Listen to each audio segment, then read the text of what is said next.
Vamos a iniciar este tiempo con una oración. Señor, muchas gracias porque podemos estar delante de ti nuevamente, alrededor de tu palabra, Señor, porque queremos conocerte, Señor, y sabemos que nos has dejado tu palabra, Señor, para que podamos recibir tu consejo, podamos ser instruidos, podamos ser transformados, Señor. Es lo único que necesitamos. Tu palabra es suficiente y por eso venimos delante de ti a escucharte, Dios. Queremos pedirte que nos enseñes. Abre nuestro entendimiento, Señor. Abre nuestro corazón. Abre nuestros ojos, nuestros oídos, Señor. Abre nuestra mente y que podamos con todo lo que somos, Señor, poner atención a lo que quieres hablarnos esta noche, Señor. Nos ponemos en tus manos, Señor, que tu Espíritu Santo enseñe a nuestras vidas. Te lo pedimos en el nombre de Jesús. Amén. Muy bien. La semana pasada empezamos a estudiar este capítulo. Hoy vamos a terminarlo. Lo dividí así en dos partes porque creo que esta primer parte del capítulo 2, del versículo 1 al versículo 12, era esencial. Eran las últimas palabras de David como instrucciones a su hijo Salomón, que tomaría el lugar en el trono de Israel. Un papel muy importante y juega un papel muy importante en la historia, ¿no? ¿Recuerdas las instrucciones precisas que le da David a Salomón? Es esfuérzate y sé hombre. Y empezamos a ver qué significa esforzarse y ser hombre. Y entre este esfuerzo no es un échale ganas, sino más bien pon atención a lo que Dios te dice, ¿no? Le decía a él: guarda los preceptos, anda en sus caminos, observa sus estatutos y obedece. Ese es el esfuerzo que Dios nos pide que hagamos, ¿no? Veíamos varios pasajes que nos enfocan en eso, donde nos tenemos que esforzar. Es en esto, en guardar su palabra, en escucharlo, en poner la palabra de Dios como lo más importante en nuestra vida. Estar meditando en ella, porque eso nos va a llevar a poder obedecerla y entonces ser aquellos hombres exitosos que queremos ser, pero no a la manera del mundo, sino lo que Dios quiere hacer en nuestras vidas, porque Dios quiere que seamos luz en este mundo. Y Él lo va a hacer si nosotros ponemos atención y valoramos su palabra. Otro punto que veíamos es ejemplos de cómo ser hombre. Y veíamos que un hombre ora y todo el tiempo levanta manos santas, sin ira y contienda. ¿Recuerdas esto? Solamente estoy recapitulando un poco, porque de aquí de lo que vamos a ver hoy en los versículos del 13 al 46, inicia realmente en esta primera sección del capítulo, porque si recuerdas, lo segundo que le dice David a Salomón, le recuerda 3 personas y le dice que haga con esas 3 personas. Uno de ellos era Joab. Otro de ellos era Barzillai y otro era Simei. 3 personas que vimos en la historia en el segundo libro de Samuel. Joab, el general del ejército de David, le dice que haga con él en el versículo 6. Le dice: no dejarás descender sus canas al Seol en paz. Son palabras fuertes acerca de Joab. Otra cosa que dice acerca de Barzillai, él le dice: harás misericordia con sus hijos. Y acerca de Simei también le dice: no lo absolverás. Le dice: yo le perdone la vida, pero tú no lo vas a absolver, sino que harás descender sus canas con sangre al Seol. Eso es lo que vamos a estar viendo el día de hoy, pero nos vamos a encontrar con 2 personas más con las que Salomón también hace juicio. Al final de esta porción, el versículo 10 nos dice que David duerme con sus padres, o sea, David murió, y entonces Salomón se queda ya como el rey sobre Israel. Acompáñame a leer la primera porción. Versículo 13 dice: entonces Adonías, hijo de Hagit, vino a Betsabé, madre de Salomón, y ella le dijo: ¿es su venida de paz? Él respondió: sí, de paz. Enseguida dijo: una palabra tengo que decirte. Y ella dijo, di. Él dijo, tú sabes que el reino era mío y que todo Israel había puesto en mí su rostro para que yo reinara.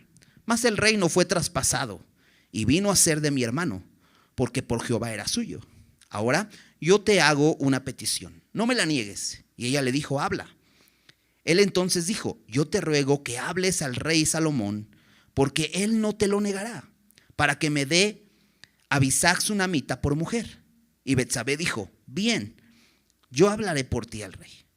Vino Betsabé al rey Salomón para hablarle por Adonías, y el rey se levantó a recibirla, y se inclinó ante ella, y volvió a sentarse en su trono, e hizo traer una silla para su madre, la cual se sentó a su diestra. Y ella dijo, una pequeña petición pretendo de ti, no me la niegues. Y el rey le dijo, pide, madre mía, que yo no te la negaré. Y ella dijo, dese a Abisag sunamita por mujer a tu hermano Adonías. El rey Salomón respondió y dijo a su madre, ¿por qué pides a Abisag sunamita para Adonías? Demanda también para él el reino, porque él es mi hermano mayor. Y ya tiene también al sacerdote Abiatar y a Joab, hijo de Sarvia. Y el rey Salomón juró por Jehová diciendo, así me haga Dios y aún me añada, que contra su vida ha hablado Adonías estas palabras. Ahora pues, vive Jehová, quien me ha confirmado y me ha puesto sobre el trono de David mi padre, y quien me ha hecho casa como me había dicho, que Adonías morirá hoy. Entonces el rey Salomón envió por mano de Benaía, hijo de Joiada, el cual arremetió contra él y murió. Muy fuerte esta parte, ¿no? Ahora, Adonías es hermano de Salomón, medio hermano de Salomón. Adonías ahí dice hijo de Hagit. Salomón era hijo de Betsabé. Y esto es fuerte, ¿no? Y realmente otro hijo más de David muriendo. ¿Qué le dijo Dios a David cuando pecó? Y después que se arrepiente, dice, pues sí, pero va a haber consecuencias, va a haber un castigo. Dice, nunca se apartará la espada de tu casa. Y ese es uno más de sus hijos que muere de esta manera. Pero conocemos a Adonías y en el capítulo 1 vimos más acerca de él. ¿Quién es Adonías? Bueno, aquí dice que es hijo de Hagit, una de las muchas mujeres que tuvo David. Y Adonías, si recuerdas, en el capítulo 1, quiso tomar el trono sin que David lo supiera. Quiere apoderarse del trono, David ya estando viejo. Y el texto, por ejemplo, en el versículo 5 del capítulo 1, dice que Adonías se rebeló, diciendo, yo reinaré. Es un hombre rebelde y quiere tomar en rebeldía el trono. Pero como Dios había dicho que Salomón iba a reinar, entonces Adonías no se sale con la suya, sino sucede toda una historia. Y está en el capítulo 1, donde entra Betsabé a hablar con el rey, también entra Natán. Al final David dice, no, es Salomón quien va a reinar, y se hace una gran fiesta donde se unge a Salomón como el rey. Lo escucha Adonías. ¿Te recuerdas la semana pasada? Te decía en Primera de Crónicas 28 lo narra más a detalle y ves cómo es toda una fiesta lo que ocurre, porque aquí en Primera de Reyes 1 dice que se escuchó un gran estruendo. Entonces Adonías lo escucha y corre de miedo y se va y se agarra de los cuernos del altar, escudándose un poco en la religión para que tengan misericordia de él. Al final del capítulo 1 vemos cómo Salomón sí tiene misericordia de él, le dice, vete a tu casa. Pero hay algo que sucede en el versículo 51. Dice, se lo hicieron saber a Salomón que él estaba agarrado de los cuernos del altar. Y he aquí Adonías, le dijeron, he aquí Adonías tiene miedo del rey Salomón, pues se ha asido de los cuernos del altar, diciendo, júreme hoy el rey Salomón que no matará a espada a su siervo. Tenía miedo de morir, sabía que por ser un rebelde contra el reino tenía que morir. Y Salomón dijo, si fuere hombre de bien, ni uno de sus cabellos caerá en tierra, mas si se hallare mal en él, morirá. No le jura que no va a morir, sino le dice, va a morir si se lo merece. Eso es lo que le dice. Pero lo pone bajo la lupa, porque dice, si se hallare mal en él. O sea que va a estar bajo vigilancia. Y eso es algo bien importante, porque lo que va a empezar a hacer Salomón es que va a examinar a cada uno y le va a dar a cada uno conforme a lo que se merece. Y es que, te decía, es básico lo que empieza diciendo en el capítulo, en la primera sección del capítulo 2, porque lo que le dice David es: guarda la palabra de Dios. Sé hombre, esfuérzate. Y se necesitaba esforzar, porque no iba a ser fácil reinar y hacer justicia. ¿Por qué? Porque Saúl fue un mal rey, porque fue un rey que no fue justo. Pero David, a pesar de que fue un buen rey, y la Biblia nos lo muestra como un hombre conforme al corazón de Dios, pero fue indulgente. Tanto que le dijo al final de sus días: ahí está Joab, tú sabrás lo que tienes que hacer. Y dices: ¿y por qué David no lo hizo? Si Joab claramente actuó injustamente, ¿por qué no le castigó? Y creo que en algún sentido David tenía un poco blanda su mano, ¿no? De hecho, en el capítulo 1, si recuerdas acerca de Adonías, dice en el versículo 6 que su padre, o sea David, nunca le entristeció en todos sus días con decirle: ¿por qué haces así? O sea, con sus mismos hijos era indulgente, no les llamaba la atención, no les regañaba por algo malo que hacían, los dejaba hacer lo que quisieran hacer, ¿no? Y esto nos muestra a nosotros la importancia, ¿no? de decirle a nuestros hijos la verdad, lo que tienen que hacer, ¿no? O estorbarles, ¿no? Pero más allá, creo que en este capítulo vamos a ver que es tan importante hacer lo que es justo en nuestras propias vidas. Ahorita vamos a ver a detalle varias cosas, pero creo que Salomón, así como David le está diciendo: esfuérzate, parte de esforzarse era hacer lo correcto. Y bueno, vamos a regresar al texto. Llega Adonías con Betsabé. Betsabé es la madre de Salomón. Y creo que Adonías tiene una intención. Dice: las mamás tienen influencia con sus hijos. Entonces, ¿por qué no va Adonías con Salomón? Si ya había estado en algún momento en su presencia, ¿por qué no pide audiencia con el rey para poder pedirle a esta mujer que está pidiendo? Porque sabe que no es lo correcto.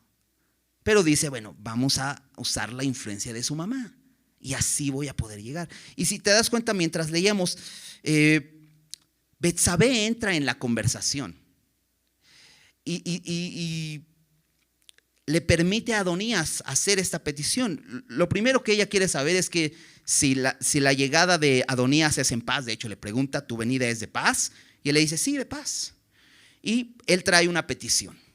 Pero me llama la atención que empiezan a conversar y al final Betsabé cede a lo que le está pidiendo Adonías. Ahora, Adonías viene con una intención que lo vimos, Salomón se da cuenta de esa intención, que es seguir intentando apoderarse del reino. Y parece que Betsabé no se da cuenta de eso, porque incluso habla de su parte, no como si hubiera pedido a Adonías esto, sino como si Betsabé lo estuviera pidiendo. Y me llama mucho esto la atención, porque parece que Betsabé está siendo engañada. Y esto me hizo recordar un poco a lo que sucede en Génesis 3 con Eva. ¿Recuerdas? Dice el texto que la serpiente era astuta y empezó a hablar con la mujer. Y siempre me ha llamado la atención esto. ¿Por qué se puso a hablar con una serpiente? ¿No? Esto es muy extraño, ¿no? Si tú ves una serpiente, sales corriendo, no te pones a platicar. Bueno, en ese momento quizá, ¿no? Había una cierta cercanía, ¿no? Para poder incluso entender lo que los animales decían, quizá, no lo sé. Pero la idea es que empieza una conversación. Y sabemos que Satanás se disfraza de esta serpiente para engañar a Eva. Pero ¿por qué Satanás no llegó a Adán? ¿Y por qué llegó a Eva? ¿Sabes? Porque la mujer es fácilmente engañada. Ahora, no te ofendas. La Biblia dice, por ejemplo, Pedro les dice a los hombres, traten a la mujer como a vaso más frágil. Ahora, la Biblia dice que el hombre es frágil, el hombre es débil, sí, pero la mujer es más frágil. Y eso lo podemos ver y es evidente.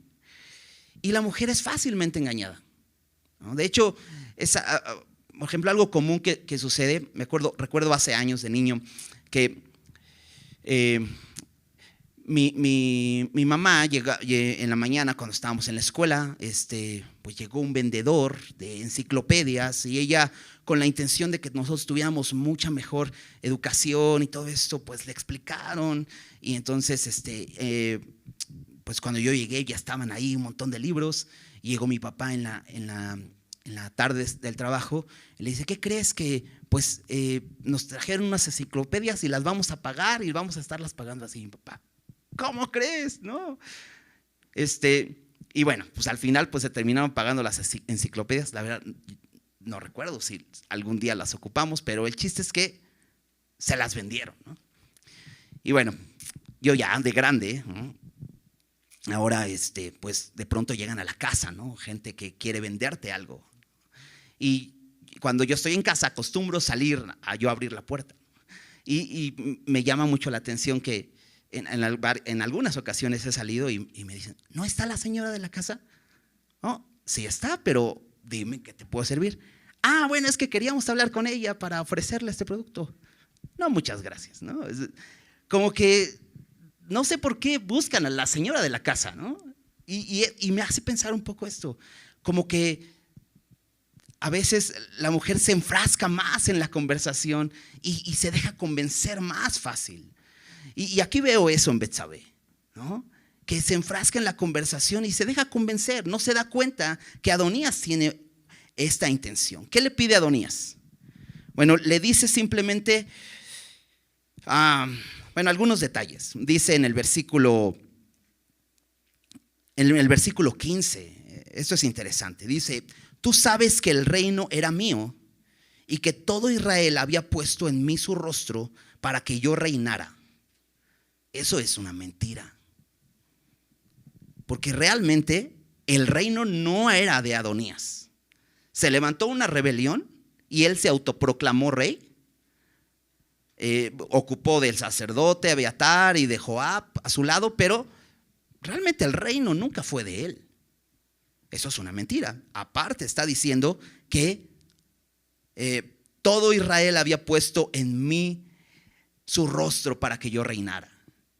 O sea, es alardea de popularidad, pero realmente en el momento que todos escuchan que Salomón había sido constituido rey, todos salieron corriendo. Realmente no habían puesto el rostro en Adonías. Y aparte dice, mas el reino fue traspasado. Y eso también es una mentira, porque Dios ya había dicho que iba a ser Salomón.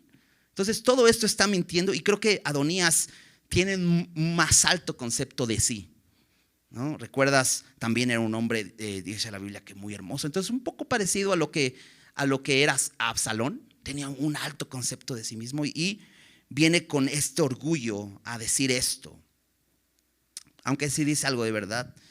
Dice que el reino vino a ser de mi hermano porque por Jehová era suyo. O sea, más o menos está diciendo que pues a mí me correspondía, pero pues Dios se lo quiso dar. Y es que ¿de quién es el reino? Pues de Dios. ¿De quién era el pueblo de Israel?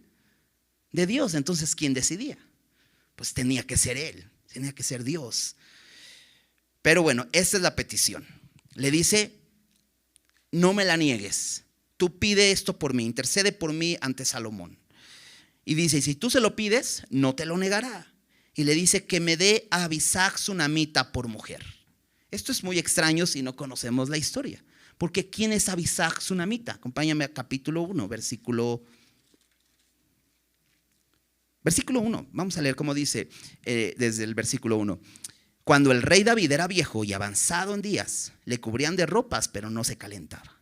Le dijeron por tanto sus siervos, busquen para mi señor el rey una joven virgen para que esté delante del rey y lo abrigue y duerma a su lado, y entrará en calor mi señor el rey. Y buscaron una joven hermosa por toda la tierra de Israel y hallaron a Abisag sunamita y la trajeron al rey. Y la joven era hermosa y ella abrigaba al rey y le servía, pero el rey nunca la conoció. Entonces ya recordamos quién es Abisag sunamita. Quiere decir que era una de las mujeres del rey, probablemente considerada una de sus concubinas. Entonces, de entrada, lo que está pidiendo Adonías es perverso, porque está pidiendo que le den a la mujer de su padre. Y eso no se debía hacer según la ley.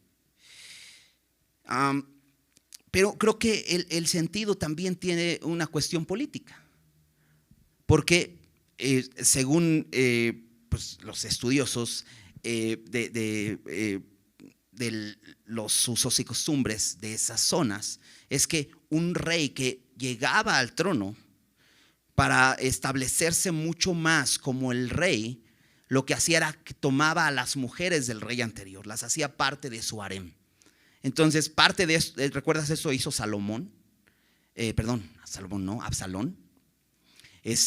Cuando tomó Jerusalén y tomó a las mujeres, a las concubinas, a las 10 concubinas que su padre había dejado cuidando la casa. Adonías quiere hacer esto. Y te digo, Betsabé no se da cuenta y va y le pide esto. ¿Qué vemos en el versículo 15?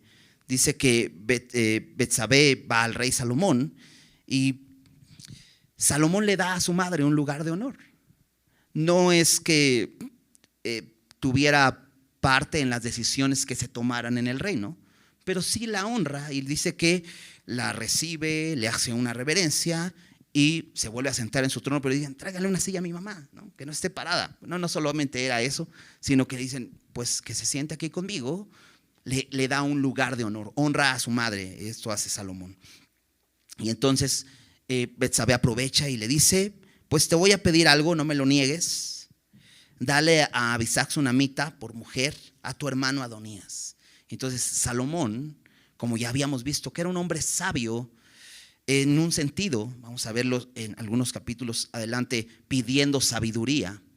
Sin embargo, aquí ya lo habíamos visto, David en el versículo 6 y en el versículo 9 le dijo, tú eres sabio, tú sabrás qué hacer. Entonces reconoce que es sabio y él se da cuenta inmediatamente. Le dice, ¿por qué pides a Abisag sunamita? Pues mejor pide de una vez que le dé el reino, porque de hecho, si recuerdas, le dice a su mamá, él ya tiene al sacerdote y ya tiene al general del ejército. Ya nada más le falta tener a la mujer del rey como para pues, ser el rey. Pero Salomón se da cuenta que todo esto es un engaño de Adonías, porque en el versículo 23 le dice, así me haga Dios y aún me añada que contra su vida ha hablado Adonías estas palabras. Y aquí podemos ver, Adonías no era sabio, porque realmente todo esta intención que tenía es descubierta y es vista a los ojos de Salomón muy fácilmente.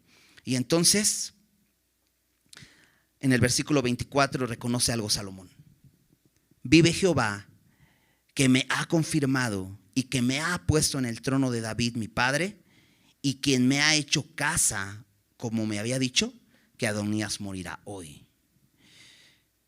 Y entonces envía, dice aquí, a Benaía, hijo de Joiada, el cual arremetió contra él y murió. Benaía, si recuerdas, era parte del ejército de David. Él estaba a cargo de los cereteos y peleteos y al parecer continúa en la guardia personal del rey Salomón, porque este hombre, por orden de Salomón, va y arremete contra Adonías y muere.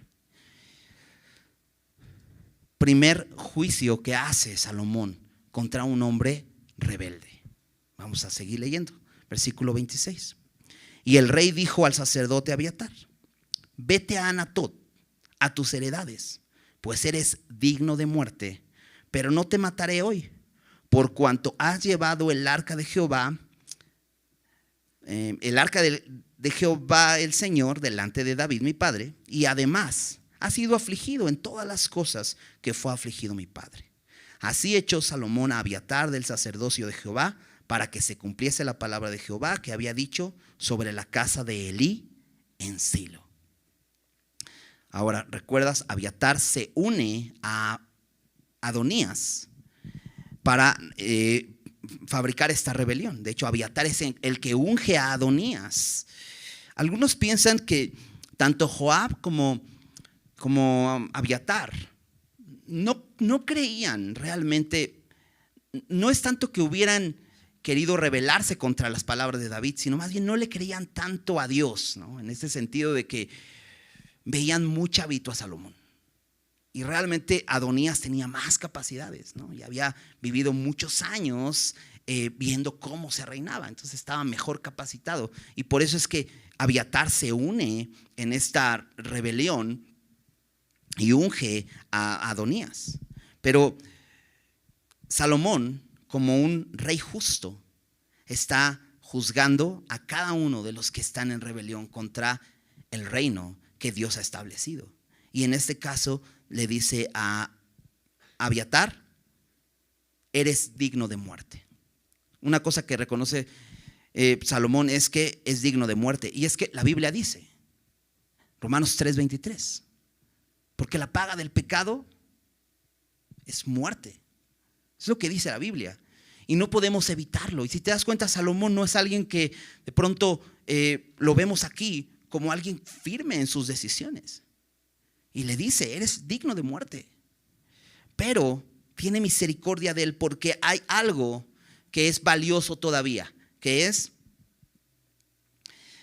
que él había llevado el arca de Jehová al Señor. Reconoce que es un sacerdote. Y que en el pasado había un buen historial de él, porque había llevado el arca del pacto del Señor delante de David mi padre, dice. Y además ha sido afligido en todas las cosas que fue afligido mi padre. Abiatar llega a David como un prófugo. Saúl mató a 80 sacerdotes en, ¿cómo se llamaba? Nabot. No estoy seguro. Cuando David huye de Saúl, va primero con el sacerdote Ahimelech y le inventa una mentira. Le dice: es que me encomendó el rey algo especial que hacer. Y le dice: es que pues, no traigo pan, no tienes un poco de pan y no tienes un arma porque se me olvidó. Y entonces esta mentira provoca que alguien ahí, un edomita que tenía como parte de su ejército Saúl, lo ve a David y le dice a Saúl: ¿sabes qué? Él estuvo con Ahimelech y de hecho le dio a Ahimelech pan y le dio la espada de Goliat. Entonces, al enterarse esto, Saúl manda matar a Ahimelech y a 80 sacerdotes y sale corriendo a Abiatar, que era el hijo de Ahimelech. Cuando llega David, le dice toda esa historia y David se da cuenta: lo que hizo estuvo mal, o sea, por mi mentira murieron todos estos sacerdotes. Y le dice: yo te voy a cuidar y vas a estar conmigo. Y después de esto sabes que David estuvo viviendo en cuevas, siendo perseguido. Y por eso es que le dice Salomón: tú has estado en estas aflicciones que mi padre estuvo, tú también las padeciste. Y esto me hace ver cómo de pronto Abiatar, a pesar de tantos sufrimientos y de tantas esas aflicciones y experiencias que vivió al lado de David, ¿cómo pudo tomar esa decisión? ¿Qué lo llevó a tomar esa decisión? ¿Por qué? Y a veces podemos preguntar de nosotros mismos, ¿no? O sea, tanto que he padecido por el Señor, ¿no? He vivido aflicciones por el Señor y de pronto tomamos decisiones que dices: ¿Por qué estoy tomando esta decisión de ser desleal a Dios? ¿Por qué tomamos decisión por el pecado cuando ya hemos tenido tantas experiencias viviendo tomados de su mano? De pronto Abiatar toma esta decisión y le dice: eres digno de muerte. Pero dice: no te mataré hoy. No le está diciendo que no morirá, sino dice: hoy no te voy a matar. Y eso lo deja en una incertidumbre. Ok, hoy no, pero a lo mejor otro día sí. ¿Y qué quiere decir? Probablemente Salomón dice: te voy a poner en la lupa. Al igual que Adonías, ¿recuerdas que dijo? Si es un hombre de bien, no le va a pasar nada, ¿no? Pero si es si se hallare mal en él, entonces sí. Y Adonías se halló mal en él, ¿no? Estaba en la lupa. Y aquí también a Abiatar lo pone en la lupa, lo manda fuera del sacerdocio, lo manda dice a sus heredades. Y dice en el versículo 27: así echó Salomón a Abiatar del sacerdocio de Jehová, para que se cumpliese la palabra de Jehová que había dicho sobre la casa de Elí en Silo. ¿Y esto qué es? Bueno, también es parte de la historia en el primer libro de Samuel. ¿Recuerdas? Elí fue uno de los sacerdotes de Israel, el penúltimo juez de Israel. Este Elí tenía unos hijos muy malos, ¿no? Que eran sacerdotes y abusaban del pueblo. Hacían cosas perversas, y este Elí nunca tampoco les corrigió a sus hijos, les permitió que vivieran así. Y Dios le da en el capítulo 2 de Primera de Samuel, le da una sentencia. Le dice: yo buscaré un sacerdote fiel, pero tu casa ya no seguirá en el sacerdocio. Bueno, Abiatar era descendiente de Elí, y aquí se cumple lo que Dios había dicho, y es que la palabra de Dios se cumple. Pasaron muchos años de esto, pero Jesús dijo: cielo y tierra pasarán, pero mis palabras no pasarán. Y debemos confiar en eso. Dice Pablo en Gálatas: Dios no puede ser burlado. Todo lo que el hombre sembrare, eso también segará. Y Dios le había dicho a Elí: esto va a ocurrir. Y mira, a pesar de que Abiatar había estado con David, llegó el momento en que se portó desleal, y mira, se está cumpliendo lo que Dios había dicho antes a Elí. Ok, sigamos, versículo 28. Y vino la noticia a Joab. ¿Cuál noticia? La noticia que Abiatar ha sido quitado del sacerdocio y que ha sido desterrado. Dice: porque también Joab se había adherido a Adonías, si bien no se había adherido a Absalón. Y huyó Joab al tabernáculo de Jehová y se asió de los cuernos del altar. Y se hizo saber a Salomón que Joab había huido al tabernáculo de Jehová y que estaba junto al altar. Entonces envió Salomón a Benaía, hijo de Joiada, diciendo: ve y arremete contra él. Entonces dice aquí que Joab escucha lo que sucedió con Abiatar, porque dice: también él se adherió a Adonías. Se adhirió, bueno, como se diga. Pero algo interesante que dice el versículo 28 es que si bien no se había adherido a Absalón, y no sé por qué está escrito esto, pero sabemos claramente que Joab fue el que mató a Absalón. Y podríamos pensar: claro, es que Joab era leal a David, por eso es que mató a Absalón. Pero realmente en esa historia vimos cómo Joab no era leal a David, porque David dijo: no toquen a Absalón, y desobedece a David. Pero realmente cuando Adonías toma o quiere hacerse rey, se sale a la luz con claridad la deslealtad de Joab. Digamos, anteriormente había estado oculta. ¿Por qué? Pues porque Joab seguía pegado ahí a David. Cuando fue perseguido salió con él. Cuando tuvieron que pelear contra Absalón, él peleó y dirigió los ejércitos. Podríamos pensar que Absalón era leal, pero con Adonías se nota completamente su deslealtad. Ahora, ¿por qué no se, como dice aquí, por qué no se adhirió? Bueno, eso. ¿Por qué no se unió a Absalón cuando Absalón se rebeló? Pues porque te acuerdas que Absalón mandó quemar el campo de Joab. Porque de hecho cuando Absalón estaba en Siria, cuando huye a Siria con su abuelo, que era un rey en Jesús, el que hace traer o el que convence al rey de que traigan a Absalón es Joab. Porque Joab veía muchas cualidades en Absalón y convence a David, porque David dice que se inclinaba por Absalón, lo extrañaba, quería verlo, estaba lejos, y entonces pues habla con él y dice, pues tráelo, y Joab es el que lo trae de regreso. Pero pasó un cierto tiempo, 2 años, donde realmente no había una relación de David con Absalón, no lo mandó llamar para reconciliarse ni nada, y entonces Absalón le dice a Joab, oye, ¿puedes venir? Y Joab no va, y entonces le dice a sus siervos, vayan y quemen su campo y van a ver si no viene, ¿no? Entonces creo que ahí empezó este deseo o más bien este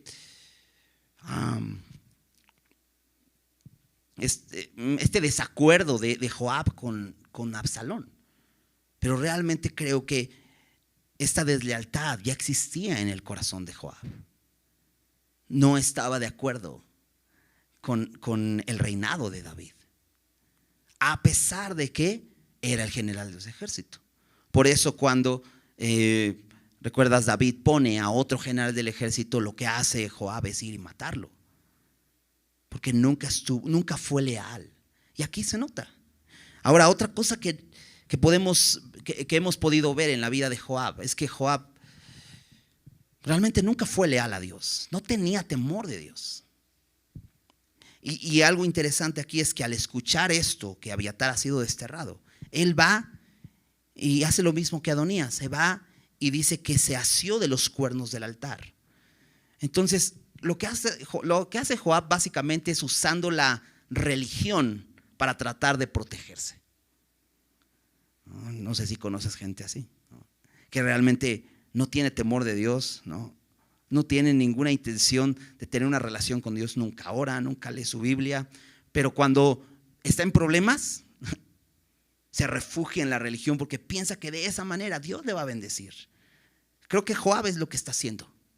Trata de hacer que Salomón, al verlo asido de los cuernos del altar, dice, no, pues yo creo que se ama a Dios, nomás que se ha equivocado. Pero lo que dice Salomón a Benaí es, ve y arremete contra él. Versículo 30. Y entró Benaí al tabernáculo de Jehová y le dijo, el rey ha dicho que salgas. Y él dijo, no, sino que aquí moriré. Y Benaía volvió con esta respuesta al rey, diciendo, así dijo Joab, y así me respondió. Y el rey dijo, haz como él ha dicho, mátale y entiérrale, y quita de mí y de la casa de mi padre la sangre que Joab había derramado injustamente. Y Jehová hará volver su sangre sobre su cabeza, porque él ha dado muerte a 2 varones más justos y mejores que él, a los cuales mató a espada sin que mi padre David supiese nada: a Abner, hijo de Ner, general del ejército de Israel, y a Amasa, hijo de Jeter, general del ejército de Judá. La sangre pues de ellos recaerá sobre la cabeza de Joab y sobre la cabeza de su descendencia para siempre. Mas sobre David y sobre su descendencia y sobre la casa y sobre su trono, su casa y sobre su trono, habrá perpetuamente paz de parte de Jehová. Entonces Benaía, hijo de Joiada, subió y arremetió contra él y lo mató, y fue sepultado en su casa en el desierto. Y el rey puso en su lugar a Benaía, hijo de Joiada, sobre el ejército, y a Sadoc puso el rey por sacerdote en lugar de Abiatar. Entonces, pues ahí está. Dice Joab, no voy a salir. Llega a Benaía y dice, pues salte de aquí, no te puedo matar aquí, ¿no? Así que sal por favor porque me mandaron a matarte. Y él dice, no, sino que voy a morir aquí, ¿no? Y él pensando que de esa manera, dice, pues de esa manera me libro. No sé cuánto tiempo pensaba estar ahí para tratar de conservar su vida. Sin embargo, le dice Salomón, ok, porque de alguna manera es como un chantaje, ¿no? Pero me encanta porque Salomón, como este rey justo que quiere hacer lo correcto, Dice, no importa. Con Adonías no se tocó el corazón diciendo, ay, es que es mi hermano. Aquí dice, ay, no, es que míralo. Es que mira cómo ama a Dios. No, no se deja chantajear. Dice, ok, pues él lo dijo. Entonces ve y mátalo y entiérralo. Y algo interesante en el versículo 31 es que le dice, entiérrale y quita de mí y de la casa de mi padre la sangre que Joab ha derramado injustamente. Esto es importante, porque si Salomón no hacía esto, dejaba impune a Joab por lo que había hecho, entonces se hacía cómplice. De alguna manera eso vemos en nuestros gobiernos, ¿no? Cuando hay impunidad, cuando no se castiga un delito, realmente la autoridad, si no castiga ese delito, es cómplice de eso. Y lo que está haciendo Salomón es, quita de mí y de la casa de mi padre esa sangre. Porque él dice, derramó sangre injustamente. Y dice, yo no quiero que me hagan cómplice de él por no castigarle. Y así lo hace. Entonces manda a Benaía y lo mata. Dice en el versículo 32, Jehová hará volver su sangre sobre su cabeza. O sea, realmente él es culpable y va a pagar por lo que él hizo. Porque si Salomón no hiciera justicia, entonces realmente la sangre de Abner y de Amasa caería sobre la cabeza de Salomón por ser el juez que tenía que juzgar justamente. Así lo hace y entonces,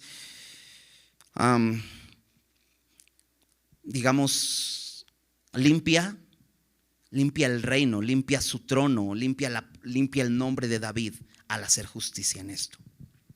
Versículo 36.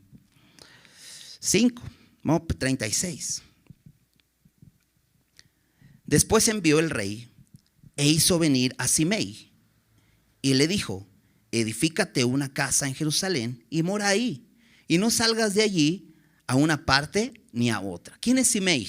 Y bueno, ¿recuerdas la primera sección del capítulo? Vimos que David le recuerda a Salomón de Simei. Simei es este hombre que cuando David huía de Absalón, de la rebelión de Absalón, hacia el otro lado del Jordán, la zona de Galad, en Bahurim sale este hombre Simei. Dice que era de la familia de Saúl y le iba gritando maldiciones. De hecho, en el versículo 8 de ese capítulo dice, también tienes contigo a Simei, hijo de Gera, hijo de Benjamín de Bahurim, el cual me maldijo con una maldición fuerte el día que yo iba a Mahanaim. Mas él mismo descendió a recibirme al Jordán y yo le juré por Jehová diciendo, yo no te mataré a espada. ¿Qué sucede? Que primero lo maldice, pero después cuando muere Absalón y ya viene de regreso David a tomar nuevamente su trono en Jerusalén, y regresa Simei y le dice, perdóname. No, lo que pasa es que pues ese día me levanté de malas y pues no era mi intención. Y le dice David, bueno, yo no te mataré este día. Pero David le dice a Salomón, tienes que juzgar eso, porque él no es alguien leal. Es alguien falso, es alguien que está mintiendo. Realmente David, te digo, como que tenía un poco la mano blanda en ese sentido, ¿no? Y bueno, podemos ver la misericordia de Dios. Pero le dice ahí en el versículo 8, le dice a Salomón, en el versículo 9, no lo absolverás, pues hombre sabio eres y sabes cómo debes hacer con él. Entonces le dice a Salomón, tú tienes que usar de sabiduría. Y esta es la sabiduría de Salomón. Así hace Salomón. Le dice a Simei, ven y construye una casa en Jerusalén. Pero dice, no vas a salir de ahí. Le dice, no salgas de ahí a una parte ni a otra. Versículo 37. Porque sabe de cierto que el día que salieres y pasares el torrente de Cedrón, sin duda morirás y tu sangre será sobre tu cabeza. Entonces lo que hace Salomón es como un tipo de libertad condicional, ¿no? Porque lo trae a Jerusalén o como arraigo domiciliario. Le dice, construye tu casa, no precisamente que no pudiera salir de su casa porque le pone el límite no puedes ir más allá del torrente de Cedrón. Entonces era como un tipo de libertad condicional también. Y le dice, te voy a observar. Y otra vez, Salomón vuelve a poner bajo la lupa a Simei. ¿Cuál es la respuesta de Simei? Y Simei dijo al rey, la palabra es buena, como el rey mi señor ha dicho, así lo hará tu siervo. Y habitó Simei en Jerusalén muchos días. Este hombre Simei creo que era un oportunista, ¿no? Cuando vio la oportunidad de ponerse del lado de otro, pues maldijo a David. Y cuando vio que David venía de regreso, dijo, ay no. Y ahora está aprovechando esta oportunidad. Y dice, buena esta palabra. Me gusta, lo que tú me digas con tal de que no me mates, está bien.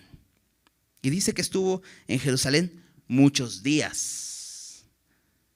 Fueron muchos, pero no todos sus días. Porque fíjate, versículo 39. Pero pasados 3 años, aconteció que 2 siervos de Simei huyeron a Aquis, hijo de Maaca, rey de Gat, y dieron aviso a Simei, diciendo, he aquí tus siervos están en Gat. Entonces Simei se levantó y ensilló su asno y fue a Aquis en Gat para buscar a sus siervos. Fue pues Simei y trajo a sus siervos de Gat. Luego fue dicho a Salomón que Simei había ido de Jerusalén hasta Gat y que había vuelto. Entonces el rey envió e hizo venir a Simei y le dijo, ¿no te hice jurar por Jehová y te protesté diciendo, el día que salieres o fueres acá o allá, sabe de cierto que morirás? Y tú me dijiste, la palabra es buena, yo la obedezco. ¿Por qué pues no guardaste el juramento de Jehová y el mandamiento que yo te impuse? Dijo además el rey a Simei, tú sabes todo el mal, el cual tu corazón sabe, que cometiste contra mi padre David. Jehová pues te ha hecho volver el mal sobre tu cabeza. Y el rey Salomón será bendito, y el trono de David será firme perpetuamente delante de Jehová. Entonces el rey mandó a Benaía, hijo de Joiada, el cual salió y lo hirió y murió. Y el reino fue confirmado en mano de Salomón. Entonces Simei nuevamente en la lupa, y le parece buenas las palabras de Salomón, pero después no obedece, ¿no? Viola esta libertad condicional que tenía, ¿no? Y sale y va más allá, ¿no? ¿Recuerdas? Gat era parte del territorio de Filistea, donde David había estado tiempo atrás. Dice que sus siervos se fueron y él solamente fue a buscarlos. Dice que ensilló su asno y regresó. No era su intención huir a ningún lado, solamente iba por sus siervos. Y entonces tendemos a decir, el fin justifica los medios. O sea, realmente fui a buscar a mis siervos, pero aquí estoy. ¿Por qué ser tan severo? Pero es que ahí Salomón estaba mostrando que la lealtad de este hombre no era con el rey. Él solo veía por sus intereses. Y en este momento la circunstancia requería entonces salir y romper el mandamiento. Y muchas veces tendemos a ser así, ¿verdad? O sea, obedecemos a Dios hasta que nos conviene, pero cuando ya tenemos que hacer otra cosa o la circunstancia me pide que haga otra cosa, entonces me brinco la regla. Esto es menospreciar al Señor. Esto es menospreciar su palabra. De hecho, en el versículo 42 se le dice, yo te hice jurar por Jehová y te protesté diciendo, el día que salieres y fueres allá o acá, sabe de cierto que morirás. Y tú me dijiste, la palabra es buena, yo la obedezco. Entonces él dijo, yo voy a obedecer. ¿Te ha pasado que dices, sí, voy a obedecer? Simei también lo dijo. De hecho, dice, te hice jurar por Jehová. ¿Te acuerdas? No recuerdo el orden. Creo que es el segundo mandamiento de los 10 mandamientos de la ley para Israel, que dice, no tomarás el nombre de Jehová tu Dios en vano. Y le dice, yo te hice jurar por Jehová. ¿Qué está haciendo Simei? Menospreciando el nombre de Dios, tomándolo a la ligera. De hecho, en el versículo 43 le dice, ¿por qué no guardaste? Recuerda, la semana pasada te decía, cuando vemos en la palabra que dice guarda mi palabra. Quiere decir atesorar, considerarla como algo muy valioso. ¿Qué está haciendo Simei? Menospreciando este juramento, menospreciando esta palabra, menospreciando la misericordia que Salomón está haciendo con él, preservándole la vida, permitiéndole vivir ahí. Y él toma la decisión de romper el mandamiento y Salomón tiene que castigar eso. Pero no está siendo injusto. Salomón está siendo un rey justo porque tiene que juzgar la rebelión. Y entonces, de hecho, en el versículo 44 le dice, tú sabes, no es algo que yo me esté inventando. Dice, tú sabes todo el mal, el cual tu corazón sabe. Eso no está oculto. Tú lo conoces, tú sabes que has hecho mal, tú sabes que no eres leal. Nunca fuiste leal a mi padre, solamente mostraste remordimiento, porque hay una gran diferencia entre arrepentimiento y remordimiento. El arrepentimiento en la Biblia es cambiar de manera de pensar y por lo tanto cambiar de manera de vivir.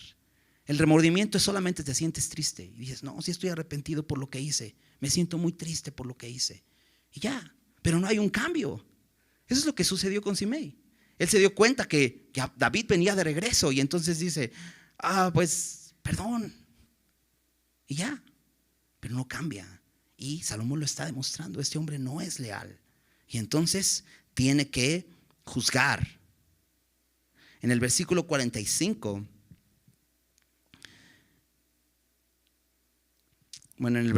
al final del versículo 44 le dice, Jehová pues ha hecho volver el mar sobre tu cabeza, y el rey Salomón será bendito, y el trono de David será firme perpetuamente delante de Jehová. Y Salomón tiene otra intención,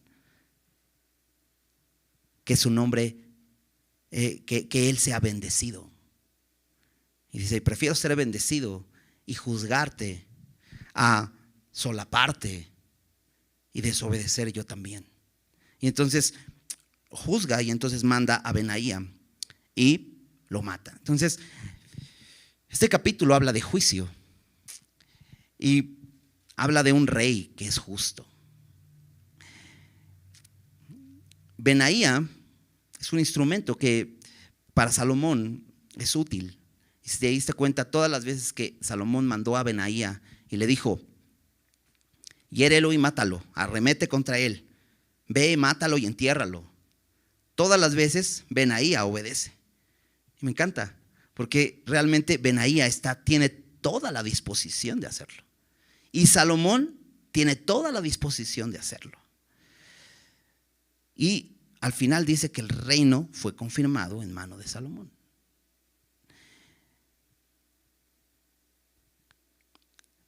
Salomón reconoce una cosa, que Dios es el que lo puso. En el versículo 24 él dice, Dios me ha confirmado, Él me ha puesto sobre este trono.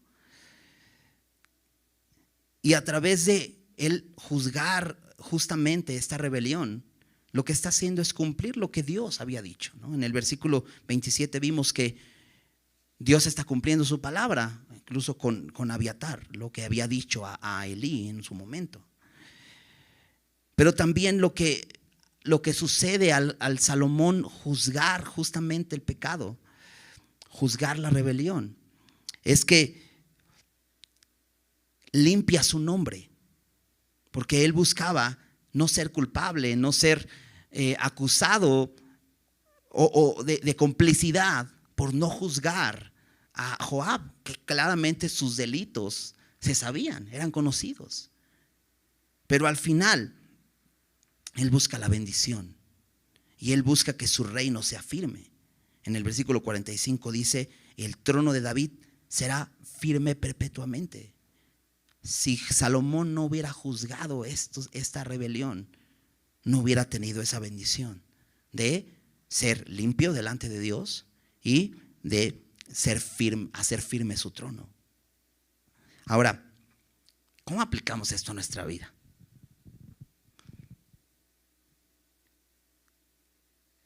Dios quiere reinar en nuestros corazones.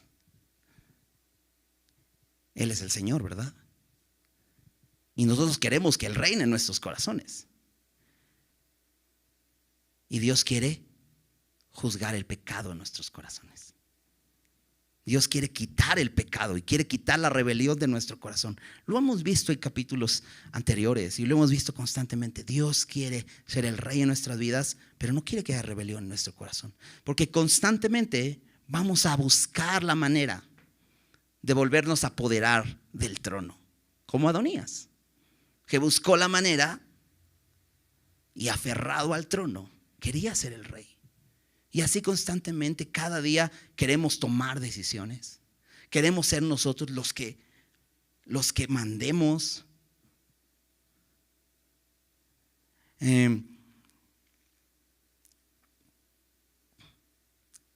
Hacemos lo que sea, ¿no? Y somos desleales al rey. Y Dios quiere venir y que le permitamos limpiar nuestra vida. Y nos quiere hacer participantes de esto. Digamos que somos como Benaía.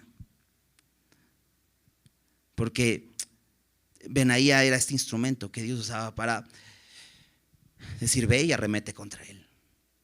Y Dios nos dice: ve y arremete contra tu pecado. Ve y arremete contra tu rebelión. Tú sabes qué es. Y muchas veces lo justificamos. Decimos: bueno, solamente es el fin justifica los medios, ¿no? Cosas así. Pero Dios quiere que destruyamos todo eso. ¿Recuerdas Colosenses 3:5? Haced pues morir lo terrenal en vosotros: fornicación, impureza, pasiones desordenadas, malos deseos, avaricia. Dios quiere que hagamos morir eso y nos quiere usar como instrumentos. Y Dios llega y te dice: ya para con esa relación que no me honra. Ya. Dios te dice: ya para con esas palabras que no me honran. Ya para con esos pensamientos que no me honran. Deja ya el chispe, ¿no? Mátalo, ¿no? Lo vemos muy fuerte, ¿verdad? Pero si somos indulgentes con nuestro pecado, si seguimos permitiendo el pecado en nuestras vidas, ¿sabes qué? El reino de Dios no va a permanecer en nuestro corazón. Rápidamente vamos a volvernos a apoderar del reino. Y no sé tú, pero yo he comprobado que soy un pésimo rey. Todas las decisiones que puedo tomar en mi vida terminan en fracaso. No sé si tú lo has comprobado. Pero el único que puede gobernar tu vida y llevarte a una vida llena de gozo y de paz es Cristo. Dios juzga el pecado. Y sabes, Dios ya juzgó el pecado en Cristo. Él ya lo hizo. Para que todo aquel que en Él cree no se pierda, mas tenga vida eterna. Dice Juan 3:16. ¿Qué necesitamos? Creer en Jesucristo. ¿Por qué? Porque la paga del pecado es muerte. Mas la dádiva de Dios es vida eterna en Cristo Jesús. Y Dios quiere que tengamos vida. Ahora, en la primera porción de este capítulo veíamos a David recordándole a Salomón el pecado de Joab y el pecado de Simei. ¿Y sabes por qué él se los está recordando? Porque no había habido un arrepentimiento. Entonces, mientras una persona no ha venido a Cristo en arrepentimiento y en confianza en Él, sus pecados no son borrados. Sus pecados no son olvidados. Sus pecados siguen escritos en su frente. Y solamente está esperando el tiempo para ser condenado. Y aquí vemos que el rey va a juzgar un día. Pero si tú confías en Jesús, Él ya llevó los pecados en la cruz para que nosotros seamos justificados. Y Él ahora quiere reinar en nuestras vidas para quitar toda esa rebelión que aún hay en nuestro corazón. Él quiere limpiarnos. ¿Estás dispuesto a que Dios haga esa obra? ¿sabes? Vas a ser como Benaía, que te va a pedir, ve y arremete contra eso. Ya quita eso, ya paga eso, ya corta eso. ¿Estás dispuesto? Acompáñame, déjame terminar con un versículo en el Nuevo Testamento. Segunda de Corintios. Hemos leído también varias veces estos versículos. Habla Pablo acerca de nuestra armadura espiritual que Dios nos ha dado, que no tenemos una armadura carnal, sino espiritual, armas poderosas en Dios para la destrucción de fortalezas. Déjame leer versículo 5. Dice, derribando argumentos y toda altivez que se levanta contra el conocimiento de Dios. Y no es lo que hizo Salomón. Derribó toda la altivez de un hombre que se quiere apoderar del reino, y toda altivez de un hombre que se une a esa rebelión, y toda altivez de otro hombre que se une a esa rebelión, y toda la altivez de otro hombre que solamente quiere engañar y quiere fingir arrepentimiento. Pero Dios sabe todo. Dios sabe cuando fingimos que estamos arrepentidos. Dios sabe cuando fingimos porque no queremos vivir las consecuencias. Y es lo que le dice Salomón a Simei. Tú sabes, y tu corazón sabe. Pero sabes, Dios que conoce el corazón lo sabe también. Y dice aquí, derribando argumentos y toda altivez que se levanta contra el conocimiento de Dios, y llevando cautivo todo pensamiento a la obediencia a Cristo. ¿Y quién hace esto? Bueno, estas armas con las que peleamos, que no son carnales sino poderosas en Dios. O sea, Dios nos ha capacitado para que como Benaía tomemos esas armas y vayamos y destruyamos el pecado y hagamos morir eso que ofende a Dios, eso que se rebela contra Dios, que está ahí en nuestras vidas. Fíjate el versículo 6. Bueno, dice, llevando cautivo todo pensamiento a la obediencia a Cristo. Porque Dios quiere que le obedezcamos. Y sabes, no puedes obedecerle en tus fuerzas. Vas a terminar como Simei, a lo mejor aguantando unos añitos, pero ahí 3 años después, mira, las circunstancias lo hicieron. Y entonces justificamos, no, lo que pasa es que pues yo sí soy obediente, nada más que me hacen desobedecer. Y culpamos a los demás. Pero cuando tomamos las armas que Dios nos ha dado y Él nos ha enviado y estamos dispuestos, entonces vamos a poder, fíjate el versículo 6, y estando prontos para castigar toda desobediencia cuando vuestra obediencia sea perfecta. ¿Estás pronto a castigar la desobediencia en tu vida? Pronto se entiende, ¿no? La palabra pronto es la palabra, se puede traducir como dispuesto.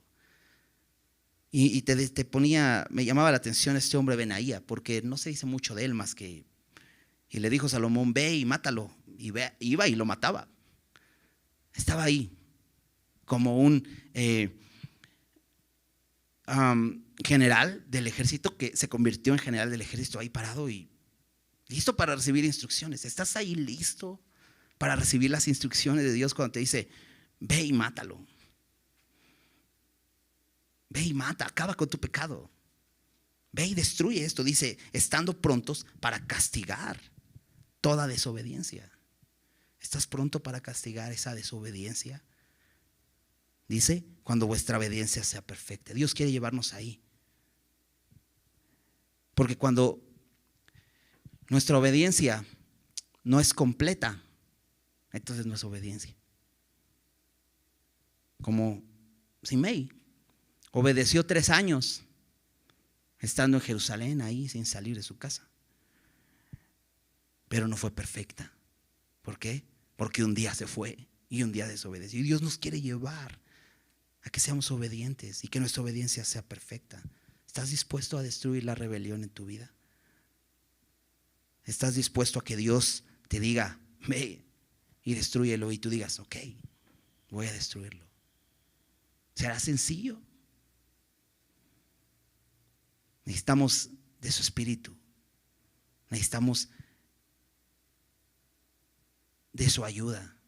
Y sabes, 1 Corintios 10 Dice en 10:3, pues aunque andamos en la carne, no militamos según la carne, porque las armas de nuestra milicia no son carnales, sino poderosas en Dios para la destrucción de fortaleza. ¿Qué quiero decir? Que Dios nos ha capacitado.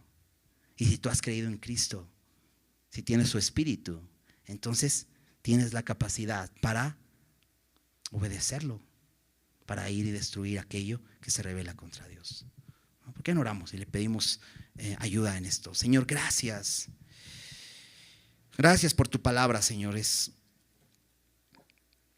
hermoso ver, Señor, cómo tú, un Dios lleno de amor,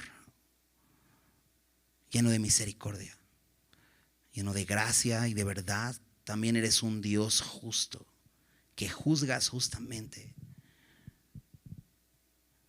Y gracias, Señor, porque has juzgado el pecado.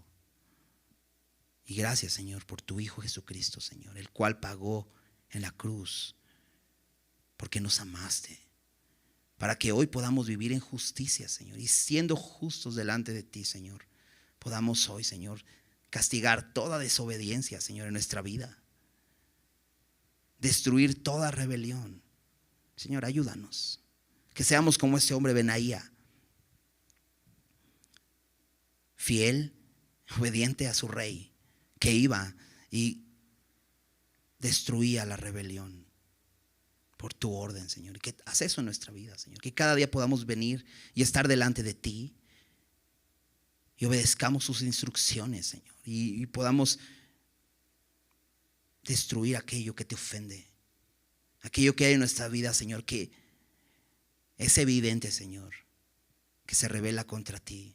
Es evidente que te ofende, que te deshonra. Y, Señor, que podamos destruirlo, Señor. Que no justifiquemos nuestro pecado, Señor. Que no seamos indulgentes con nuestro pecado. Que no permitamos, Señor, para que nuestra vida pueda ser una vida firme delante de ti, Señor. Para que nos encuentres irreprensibles, Señor. Reconociendo que tú, Señor, fuiste el que nos salvaste, el que nos escogiste y nos santificaste. Reconociendo que tus armas y tu Espíritu Santo en nosotros es suficiente. Tu palabra es suficiente, Señor. Y tenemos la capacidad para ir y destruir aquello que te ofende. Haz esa obra en nosotros, Señor. Te lo pedimos, Señor. Te damos gracias por este tiempo y por tu palabra. En el nombre de Jesús. Amén.